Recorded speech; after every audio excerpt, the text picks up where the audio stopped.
Selamat pagi. Salam sejahtera penuh sukacita bagi kita semua.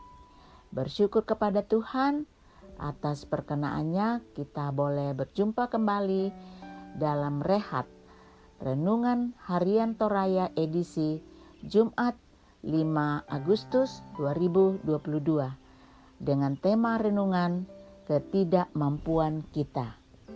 Mari kita siapkan pembacaan kita dari Yesaya 10 ayat 1 sampai 4. Sebelum kita membaca firman Tuhan, mari kita satu dalam doa. Kami sungguh bersyukur mengagungkan nama-Mu Tuhan atas kasih-Mu yang melimpah kepada kami semua. Memelihara kehidupan kami hingga pada pagi ini, kami boleh dituntun memasuki hari baru. Pagi ini kami menyiapkan hati kami, telinga kami untuk mendengarkan firman-Mu. Berfirmanlah Tuhan, penuhi kami dengan Roh Kudus-Mu, agar firman-Mu dapat kami pahami untuk dapat mendasari perjalanan hidup kami hari ini. Layakkan kami yang datang berdoa kepadamu melalui Putra-Mu Yesus Kristus. Amin.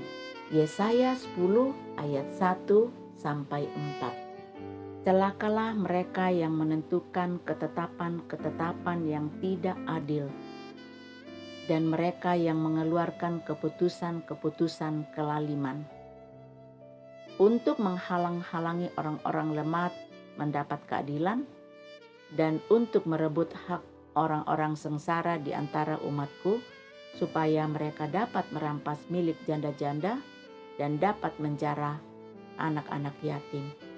Apakah yang akan kamu lakukan pada hari penghukuman dan pada waktu kebinasaan yang datang dari jauh? Kepada siapakah kamu hendak lari minta tolong? Dan di manakah hendak kamu tinggalkan kekayaanmu? Tak dapat kamu lakukan apa-apa selain dari meringkuk di antara orang-orang yang terkurung dan tewas di antara orang-orang yang terbunuh. Sekalipun semuanya ini terjadi, murka Tuhan belum surut dan tangannya masih teracung. Amin firman Tuhan. Perenungan kita pagi ini diberi judul ketidakmampuan kita, Katang Pak Kuleanta. Dalam kehidupan kita ada horizon yang menjadi batas bagi kita untuk bertindak, merasa, dan berpikir. Ketidakmampuan orang untuk memahami batas-batas dirinya menjadikan dia keterlaluan atau tidak tahu diri. Kalau kita memperhatikan apa yang terjadi di dalam dunia ini, sebenarnya masalah hidup manusia adalah kegagalannya memahami dan menghidupi horizon yang telah ditentukan baginya. Sang Nabi menyatakan ucapan celaka ini kepada para pemimpin dan hakim-hakim Yehuda. Ucapan celaka itu menunjukkan rancangan khusus yang dengannya Allah mendatangkan pasukan Asyur kepada mereka untuk menghukum semua para penegak hukum mereka yang tidak bekerja dengan sebagaimana mestinya, yang tidak dapat mereka pertanggungjawabkan di depan hukum. Mereka sungguh gagal memahami dan menghidupi maksud-maksud Tuhan untuk bertindak adil terhadap perkara-perkara, bukan malah memutarbalikkan hukum yang adil. Kepada mereka, Sang Nabi menyampaikan ucapan celaka ini sebelum ia membicarakan penghiburan kepada umat Allah sendiri. Kita menyadari bahwa selalu ada keraguan dalam memahami kehendak dan perintah Tuhan. Juga terkadang kita tahu, namun ketidakmampuan kita untuk tetap tegak berpegang pada perintah-perintahnya. Sebab kalau Tuhan bertindak menghukum kita, apakah kita mampu mengalaminya? Kita sadar di mana oleh anugerah keselamatan dalam Yesus Kristus, bahwa dalam kelemahan dan kerapuan ada Roh Tuhan yang menopang dan meneguhkan kita untuk menyatakan kebenaran yang memang benar dan ya. Amin. Mari kita berdoa. Kami bersyukur atas pengajaran-Mu melalui firman-Mu pagi ini Tuhan. Biarlah melalui firman-Mu kami mewartakan tentang kasih Yesus Kristus. Teristimewa kami boleh memahami dan mengerti bahwa di dalam kehidupan kami ada horizon yang menjadi batas bagi kami untuk berpikir, untuk merasa, dan untuk bertindak. Hanya oleh kasih karunia-Mu dapat memampukan kami memahami batas-batas kami sebagai anak manusia tebusan Allah. Kami berdoa untuk perjalanan kehidupan kami hari ini.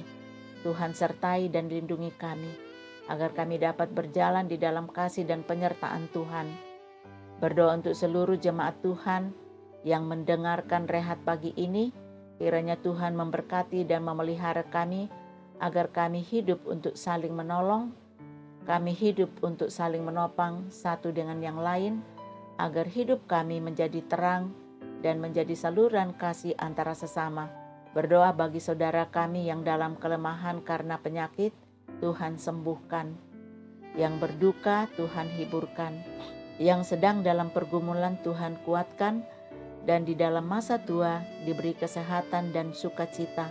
Bagi yang berulang tahun, Tuhan sempurnakan syukur dan harapan mereka. Berkati setiap anak-anak-Mu yang berjuang di dalam pendidikan, berjuang di dalam mencari pekerjaan. Mereka boleh diberi hikmat, kecerdasan, dan kemampuan agar apa yang mereka perjuangkan, mereka berhasil. Berkati pemerintah kami, berikan hikmat dan kebijaksanaan agar mereka dapat memimpin kami dengan penuh hikmat dan tanggung jawab. Terima kasih untuk perjumpaan kami pagi ini. Terima kasih untuk jalinan kasih dalam kebersamaan kami melalui rehat. Biarlah kami hari ini menjalani hidup kami dengan terus membawa sukacita yang hanya daripada-Mu saja. Ini doa syukur kami. Ini syafaat kami bersama. Inilah permohonan kami. Dengarkan dan sahuti kami di dalam nama Tuhan Yesus Kristus, Allah kami yang hidup. Kami berdoa dan mengucap syukur. Amin. Demikian rehat kita pagi ini. Kiranya Tuhan memberkati saudara.